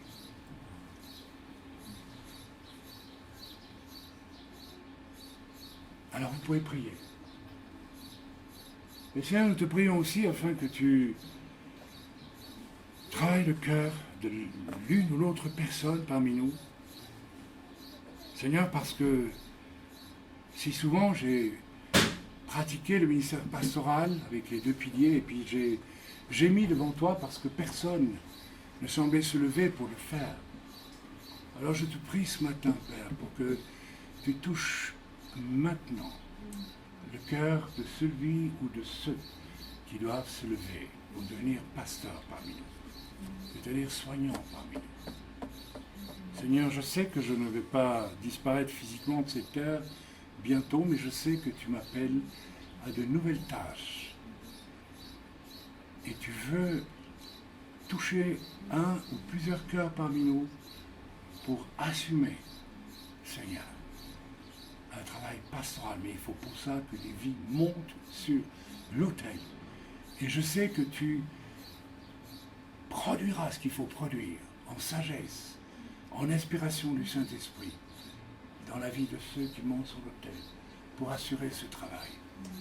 Alors merci Père, au nom de Jésus. Merci. Alors, je vous laisse libre de prier ce matin.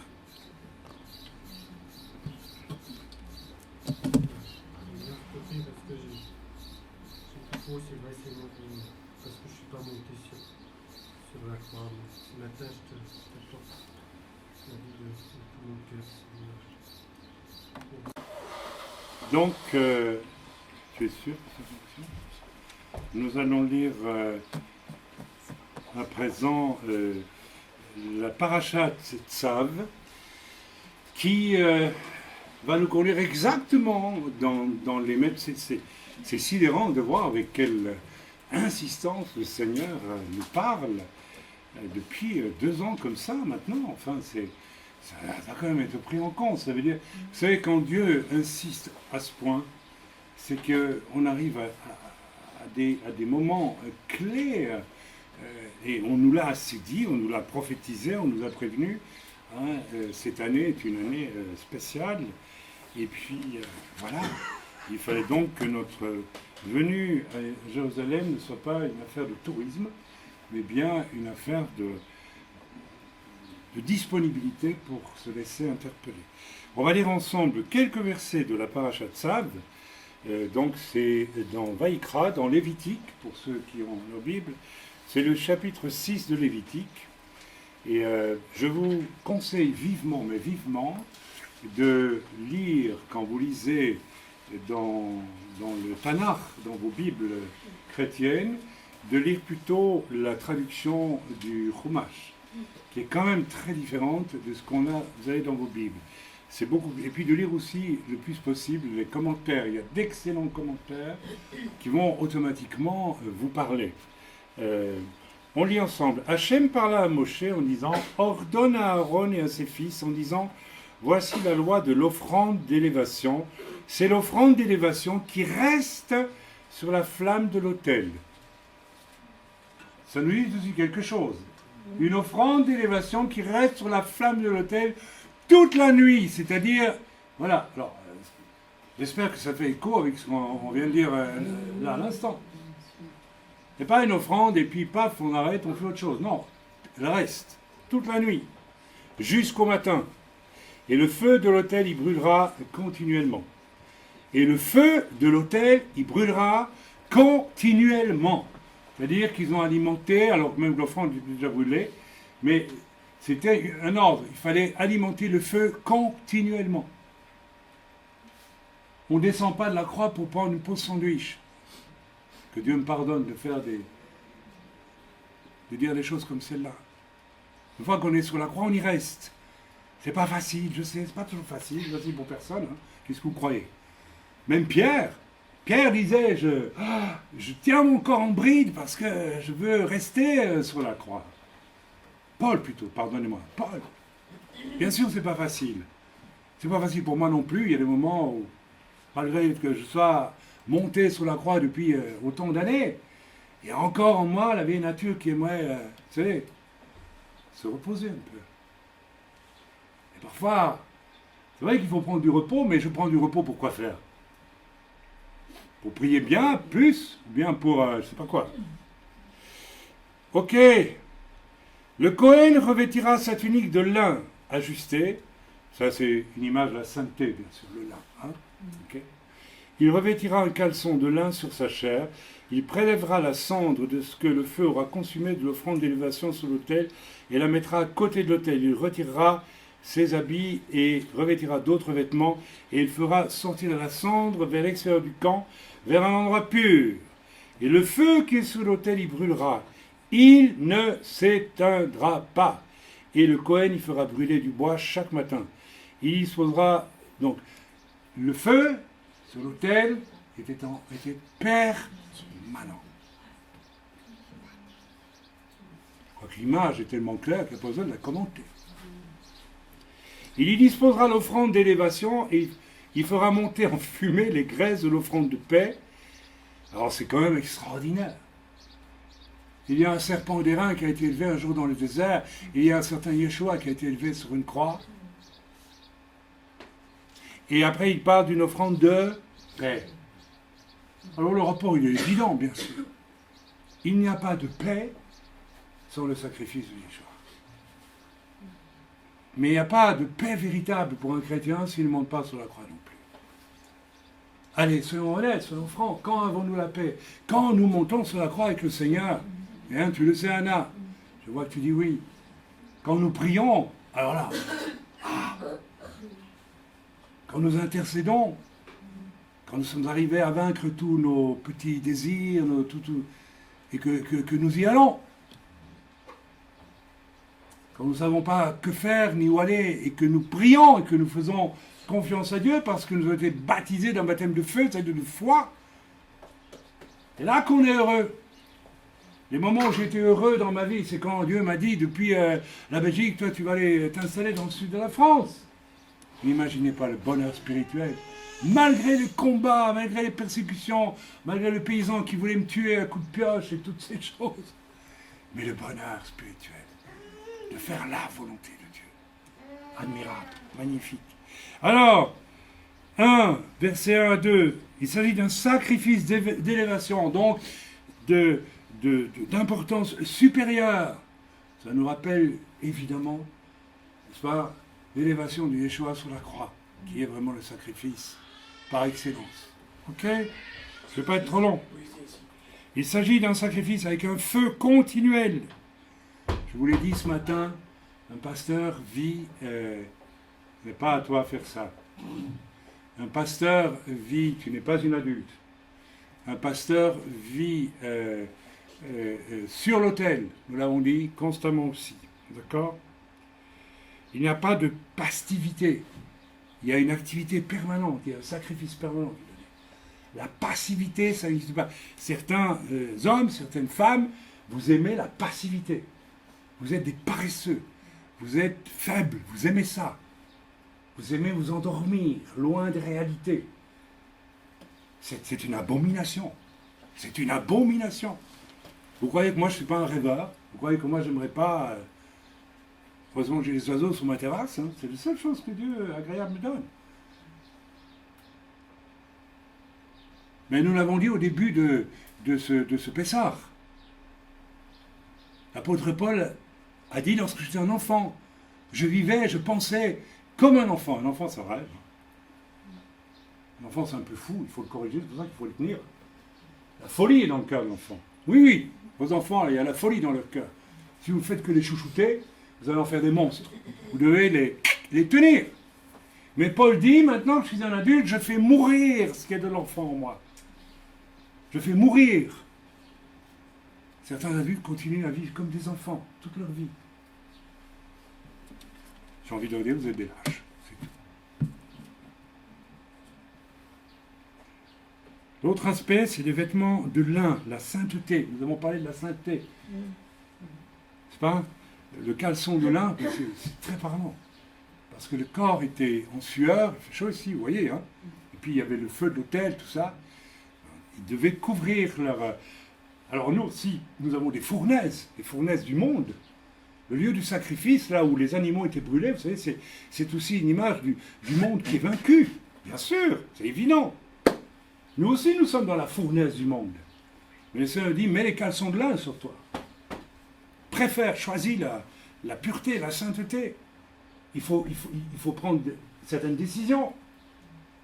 C'est inadmissible que vous soyez encore en train de douter si vous allez oui ou non zapper sur votre Internet lorsque vient une image. Moi, tous les jours, quand j'ouvre mes mails, Je reçois, ça y est, machin truc, là, la poupée qui est actrice je ne sais où, a montré ceci, a montré cela. Et moi j'ai le choix comme vous. Je passe, j'ai mes caleçons de lin, c'est tout. Ok, alors revêtez-vous de vos caleçons de lin, s'il vous plaît. Alors, ensuite, il est demandé, c'est très intéressant, que la cendre du jour précédent soit balayée. C'est les œuvres mortes qui ont été consumées par le sacrifice de Yeshua à la croix, si on transpose, hein, d'accord? Et cette cendre, n'est-ce pas, ça représente un petit peu aussi le travail pastoral des deux piliers, où on met en cendre tout ce passé afin qu'il ne revienne plus dans vos vies. D'accord? Voilà les cendres des fautes expiées en Yeshua auxquelles le pasteur doit faire face parmi les croyants chaque jour. Il y a aussi cette image-là, le vrai pasteur. Si quelqu'un doit un jour devenir pasteur parmi nous, même pendant que je suis là, hein, j'aimerais, moi. Nous avons un appel d'évangéliste, mais nous n'avons pas encore l'évangéliste. Nous avons les anciens, il faut reconnaître, qui sont parfois un petit peu instables, on va dire. Nous avons un jeune en formation, très bien. Moi, j'aimerais qu'on ait un pasteur, j'aimerais qu'on ait un évangéliste, j'aimerais qu'on ait un prophète, j'aimerais qu'on ait un apôtre, j'aimerais qu'on ait beaucoup plus d'anciens, mais des vrais anciens aussi. Reconnaissons-le, ce n'est pas toujours le cas. Alors, un pasteur, c'est aussi celui qui doit balayer la cendre. Et ici, les Lévites devaient conduire la cendre dans un lieu pur. Qu'est-ce que ça veut dire, c'est un lieu pur? Alors, je transpose tout de suite. Lorsque quelqu'un, en tant que pasteur, vous le nettoyez, vous l'aidez à brûler les œuvres mauvaises dans sa vie, il y a de la cendre. Et chez nous, très souvent, il reste beaucoup de cendre quand les gens sont passés. Et on doit nettoyer la pièce et amener, n'est-ce pas, tout ça où? Eh bien, dans le lieu où Dieu pardonne tout, où Dieu oublie tout. C'est pour ça que lorsque je prie avec les gens, quand je fais le pilier, toujours je proclame cette admirable parole. Merci Seigneur, parce que tu envoies le souvenir de ces fautes au fond de la mer où tu les oublies. Le lieu pur, c'est le pardon. Un véritable enfant de Dieu pardonne toujours. Comment se fait-il qu'il y ait des gens, vous devez après 10 ans parfois leur dire, mais il faut que tu pardonnes. À la limite, on devrait presque dire, merci Seigneur pour tout le mal qu'on m'a fait. Et ça, j'ai appris à pardonner. Est-ce que je peux sourire quand je parle du pardon? Parce que vous savez, rien que d'en parler, moi j'ai de la joie, parce que j'ai pardonné tout. Tout. Et je pardonne encore. Il faut pardonner. Celui qui monte sur la croix, il pardonne. Parce qu'il sait que le scandale de la croix a été provoqué par ses propres fautes. Donc on ne peut rien faire d'autre que, si on passe de l'autre côté du miroir, si j'ose dire, hein, m'exprimer ainsi, que pardonner. Donc il faut envoyer dans le lieu pur, c'est-à-dire le lieu où il n'y a plus de rancune, il n'y a plus d'amertume. Ah, c'est génial, ça n'existe plus, c'est fini. Même à l'instant. Je sais qu'il y a des gens qui me veulent du mal. Certains, vous me l'avez dit, bon ben d'accord, ah ben tant pis, je leur pardonne. Je mets ça dans le lieu pur, au fond de la mer. C'est pour ça qu'Yeshua a dit, tu amasseras des charbons ardents sur leur tête. Ça veut dire quoi les charbons ardents sur la tête de celui qui veut du mal? Ça veut dire que c'est peut-être le seul moyen que tu as de l'amener sur l'autel lui aussi. Pour y brûler, pour y être consumé. C'est pas facile. C'est pas facile. Et c'est pas une garantie qu'ils y arriveront. Il y a pas longtemps, 2-3 ans à peu près, Dieu m'a réveillé en pleine nuit. Alors je connais un homme ici à Jérusalem qui, par jalousie pure, hein, par méchanceté, il y a des gens comme ça, c'est un chrétien. Hein, quel genre de chrétien, je ne sais pas, mais je ne porte pas de jugement, hein, je constate. Qui m'en a fait voir de toutes les couleurs pendant des années, qui m'a calomnié, qui m'a fait des... une fois, il m'a dit, tu es un véritable homme de Dieu. Le lendemain, il me massacrait auprès de tous les gens qu'il rencontrait ici. Enfin, c'était la folie. Et un jour, j'ai été réveillé le matin, ou je ne sais plus, oui, le matin, et le Seigneur m'a dit, est-ce que tu es prêt à bénir cette personne? Ah, j'ai dit, oui, Seigneur, je suis prêt à bénir, c'était sincère. Et 2 jours après, vous connaissez tous le témoignage. Qu'est-ce que je rencontre ici dans la vieille ville? Le monsieur, qui vient à ma rencontre. Alors, il n'est pas très grand, peut-être que ça a joué un rôle aussi, je ne sais pas pourquoi, les gens plus petits, ils ne supportent pas les grands. Moi, j'en peux rien si je suis grand. Hein. Vous allez dire à ma maman, mais je m'en fiche d'être grand, moi, vous savez. Je peux être comme ça si vous voulez. Qu'est-ce que ça peut faire? Moi, j'ai jamais tiré de la fierté d'être. Si, peut-être un peu quand j'étais jeune. Ah, ouais, bien sûr, on est rebelle, on est bête. Hein. On est bête, on est bête. Qu'est-ce qu'on est bête? Mais aussi le petit qui regarde le grand. Oh, comme c'est ridicule. Il y a des gens qui construisent toute leur vie sur des choses pareilles. Hein. Toute leur vie. Alors, je l'ai rencontré, et puis il a eu peur. Il m'a regardé comme ça. J'ai vu sa première réaction, il a dit, oh là là, il va m'en mettre une, c'est pas possible. Donc il sait très bien qu'il m'a fait beaucoup de tort, beaucoup de mal, méchamment. Et j'ai dit, mais non, t'inquiète pas. Le Seigneur m'a réveillé il y a 2 jours, et il m'a dit, est-ce que tu es prêt à bénir un tel? J'ai dit, oui, Seigneur, donc je t'ai béni. J'ai prié, je t'ai béni. Et là, je te rencontre. Donc c'est formidable. Donc je te bénis encore. Il était complètement... Et mes amis, voilà, donc qu'est-ce qu'il aurait dû faire? Il aurait dû demander pardon. Hein. En plus, je sais très bien tout ce qu'il a fait. Pas tout, heureusement. Parce que si je connaissais tout, je serais peut-être mort aujourd'hui, tellement on a fait voir. Hein. Mais voilà, il n'a pas fait. Et puis, 2 semaines après, ou 3 semaines après, il a eu une attaque cérébrale extrêmement grave. Et je ne m'en réjouis pas, hein, je vous assure, au contraire. Et maintenant, d'après ce qu'il aurait dit à une personne, ah non, moi, je suis en ordre avec... je peux mourir en paix. Vous voyez jusqu'où ça peut aller quand on refuse de monter sur la croix.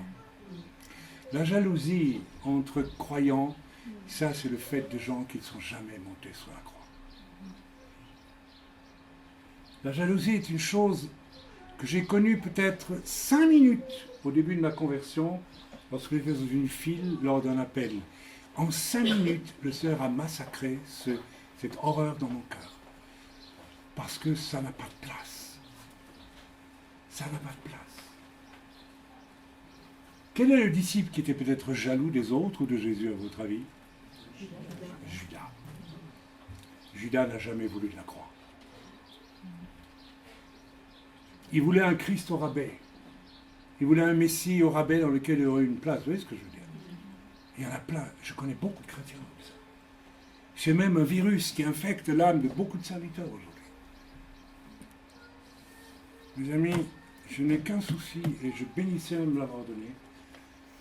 Je veux absolument, le jour où je partirai, être sûr que je n'ai pas construit quelque chose pour ma gloire à moi. Ça n'en vaut vraiment pas la peine. Je crois que le message est clair, absolument clair. Et nous prions encore, n'est-ce pas, cet après-midi pour que Dieu suscite vraiment parmi nous un pasteur, des pasteurs. Parce que, je vous le dis, je pense que je vais être appelé à d'autres. Je reste là. Pour ceux qui veulent se débarrasser de moi, c'est trop tôt. Mais, je dois avancer dans quelque chose d'autre, très différent. Donc Dieu a besoin... Alors, s'il vous plaît, ne nous contentons pas un jour prochain de voir que Dieu, manifestement, lève quelqu'un. C'est un message pour nous tous. Nous sommes tous serviteurs. Tous. Ok, je pense que Dieu nous a largement interpellés pour ce Pessah. Vous voyez, c'est formidable. On a eu seulement 2h30 de réunion, même pas 2 heures. D'habitude, c'est jusque 3 heures de l'après-midi. Hein. Vous êtes étonnés, donc c'est que vous ne suivez pas les messages. Hein, donc nous bénissons le Seigneur, mais essayons de ne pas trop vite oublier tout ce qui a été dit ce matin.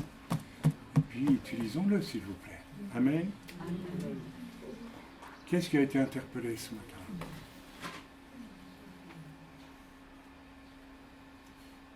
Qu'est-ce qui a prié pour que les qualités d'un pasteur naissent vraiment dans sa vie ce matin? 1, 2, 3. Donc, vous avez été interpellé, mais vous n'avez pas prié en conséquence. Ah non, vous n'avez pas compris.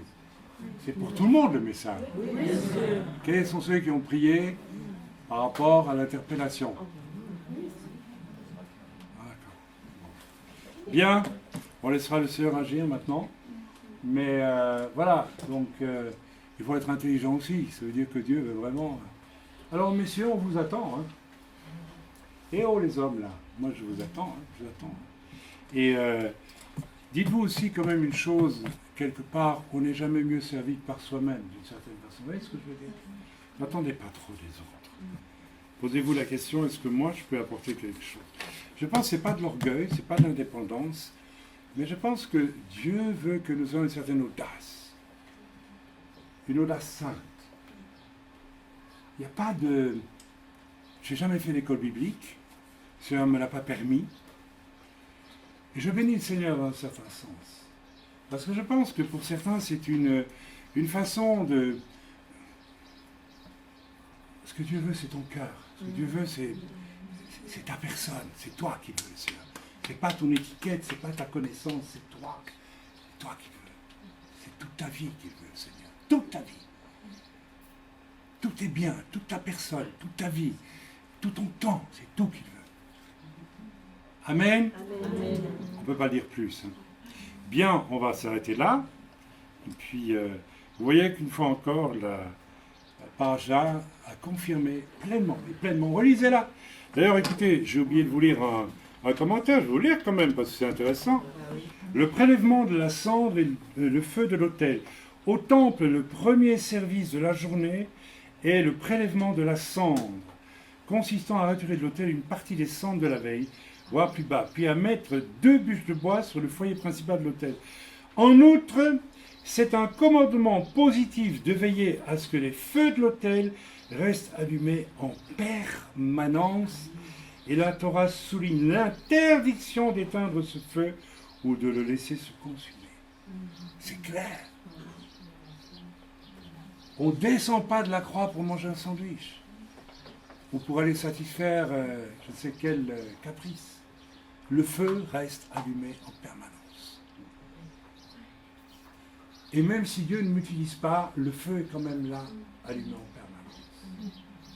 Car c'est Dieu qui choisit quand il a besoin de moi ou qui n'a pas besoin de moi. Parce que beaucoup veulent bien avoir le feu en permanence, à condition que Dieu les utilise pour des choses formidables. Et non. Mais non, il faut accepter l'idée aussi que si on est sacrifié, après, c'était formidable d'aller sur une croix. Ah oui, formidable. C'est formidable d'être sur une croix. T'imagines le spectacle? Même là, il y avait des gens qui se moquaient de lui. C'est lui le fils de Dieu. Descends. C'est formidable. Hein. Quel beau ministère. Oh là là là là. Franchement, il y en a certains. Oh là là. Vous savez qu'il y a des gens qui utilisent la parole de Dieu en disant qu'il faut... Jésus nous a dit, vous ferez les plus grandes choses que moi. Il l'a dit, le Seigneur. Alors certains disent, grand ministère, c'est plus grand que Jésus. Ils le pensent. Ils en sont... Il y a un mensonge formidable aujourd'hui dans le monde évangélique. Formidable. Une séduction phénoménale. Il n'y a pas que l'argent. Il y a un orgueil. Non, mes amis, c'est d'abord dans l'ombre. C'est d'abord dans l'ombre. Quand on prend avec soi des jeunes pour les former, il faut d'abord qu'ils restent dans l'ombre. L'homme en moi, il aimerait parfois tout de suite tirer. Et Dieu me dit non. Il faut d'abord qu'il apprenne bien à monter sur la croix. Pour rien, comme ça, par amour. Amen. Amen. Allez, on s'arrête et puis...